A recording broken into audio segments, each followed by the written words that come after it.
kita lihat trennya dalam beberapa tahun terakhir justru semakin menurun atau bisa dikatakan deindustrialisasi.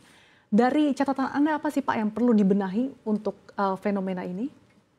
Ya, saya kira tentu diperlukan adanya pembenahan-pembenahan oleh di dalam secara menyeluruh oleh pemerintah dalam hal ini para pengambil kebijakan yang meliputi misalnya dalam hal penguatan industri hulunya dalam menghasilkan bahan baku maupun juga adalah insentif fiskal yang lebih terarah maupun juga simplifikasi daripada birokrasi daripada TKDN. Nah, di samping itu juga adalah harmonisasi daripada kebijakan lintas sektor yang memang kadang-kadang ini yang selalu menjadi hambatan selama ini. Nah, di samping itu juga adalah tentu diperlukan peningkatan daripada dukungan teknologi maupun riset. Nah, di samping itu juga adalah keberlanjutan daripada kebijakan, jangan sampai kebijakannya hanya sebentar, habis itu ganti lagi, akibatnya apa? Tidak ada kepastian di dalam perusahaan menyusun suatu kebijakan, rencana jangka panjang. Ya. Nah, hal-hal seperti ini yang tentu harus dilakukan. Nah, tentu dengan adanya TKDN yang baru, tentu para pelaku usaha tentu sangat menaruh ekspektasi yang tinggi bahwa industri dalam negeri ke depan ini akan tumbuh lebih kompetitif, serta juga dengan adanya penyederhanaan daripada perhitungan TKDN maupun pembangunan daripada fasilitas-fasilitas industri dalam negeri, tentu ini akan diyakini dapat mempercepat daripada penguatan daripada rantai pasok tersebut. Oke, tapi Pak masih terkait dengan bahan baku, beberapa waktu terakhir kan masih cukup banyak impor ilegal. Bagaimana Anda melihat pengawasan pemerintah terkait hal ini, kemudian dengan adanya TKDN ini bagaimana juga bisa menghentikan Pak terkait dengan impor ilegal ini? Ya, saya kira kan industri kita juga memang menghadapi satu dilema yang cukup kompleks. Salah satu adalah bagaimana melawan serbuan produk-produk impor, barang-barang impor yang membanjiri pasar kita.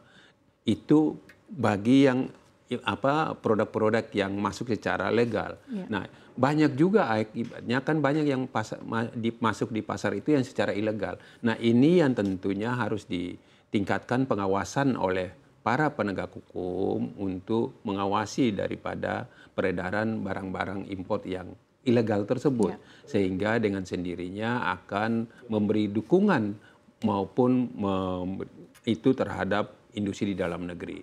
Tanpa dilakukan itu tentu pasti produk-produk dari dalam negeri ini akan pasti kalah bersaing. Kan bagaimanapun secara harga barang impor tentu pasti lebih murah. Yeah. Di samping itu juga kualitasnya lebih terstandar.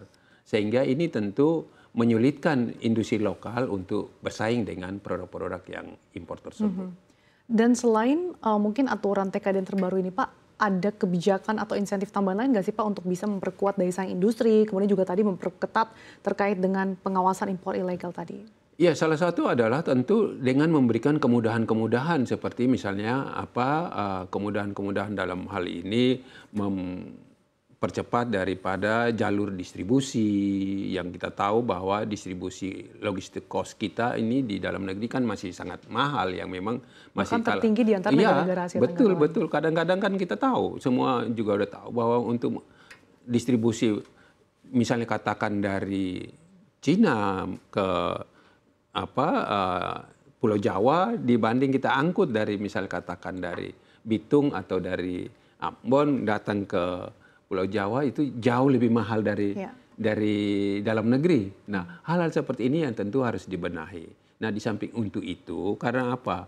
Maka itu perlu diciptakan untuk pertumbuhan industri di berbagai daerah sehingga kapal yang akan mengangkut tersebut begitu dia datang dan perginya tetap terisi. Jangan sampai dia hanya ke sananya terisi, pulangnya kosong. Ya. Akibatnya bebannya kan dibebankan sekaligus kepada si barang tersebut. Untuk bisa meningkatkan pemerataan dari segi industrinya seperti apa Pak Anda melihat? Ya, saya kira tentu dengan kebijakan-kebijakan yang harus diciptakan oleh pemerintah dalam hal ini mungkin memberikan berbagai macam insentif, termasuk kemudahan-kemudahan dalam mendapatkan lahan, atau juga salah satu adalah sumber energi.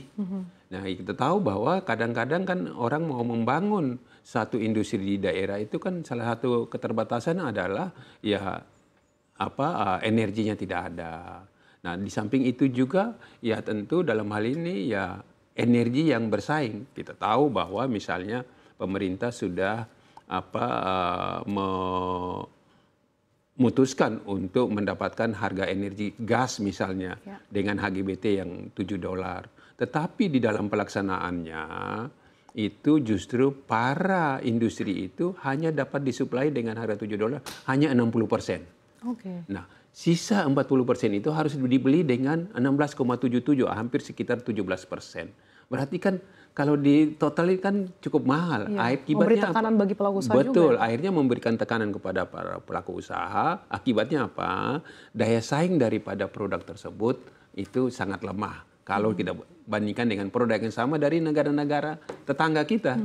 Nah, inilah yang tentu harus dibenahi. Oke, kemudian apalagi sih Pak yang menjadi catatan Anda dengan adanya penerapan TKDN terbaru ini kan akan diterapkan 12 Desember ya Pak? Betul. Dengan pengumuman di pertengahan September ini masih ada beberapa bulan lagi, sekitar 2 bulan untuk kemudian diterapkan. Kira-kira dalam masa transisi ini apalagi Pak yang perlu dilakukan oleh pemerintah begitu? Apakah memang sosialisasinya juga sudah disampaikan kepada para pelaku usaha? Ya, saya kira tentu pasti sering berkolaborasi dengan para pelaku usaha dalam hal ini baik melalui asosiasi, baik melalui Kadin maupun Apindo atau asosiasi-asosiasi terkait lainnya untuk bagaimana penerapan di dalam implementasi daripada TKDN tersebut. Karena kita tahu kadang-kadang kebijakan yang dibuat belum tentu simetris dengan apa yang implementasi di lapangan yang akibatnya menyulitkan.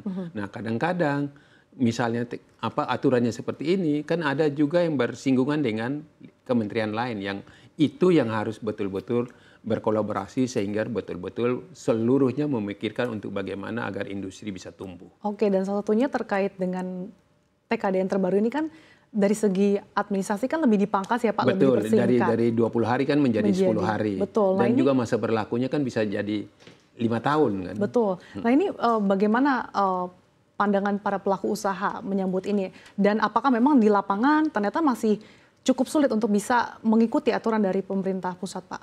Ya tentu si pelaku usaha sangat memberikan respon positif terhadap aturan baru tersebut. Nah, tentu dengan insentif nanti yang diberikan maupun juga beberapa kemudahan-kemudahan yang diberikan ini tentu akan memudahkan untuk industri untuk berproduksi. Ya, tentu kami sangat berharap agar selain itu juga kaitan dengan tadi saya balik lagi kan industri yang paling utama adalah bagaimana bisa berproduksi.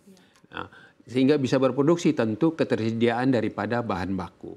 Nah, ketersediaan bahan baku selama memang kalau bahan baku di dalam negerinya ini belum ada, ya tentu mau nggak mau kan harus impor. Dan yang penting kan dapat menciptakan nilai tambah. Jangan sampai karena dengar impor terus kita langsung berpikir negatif.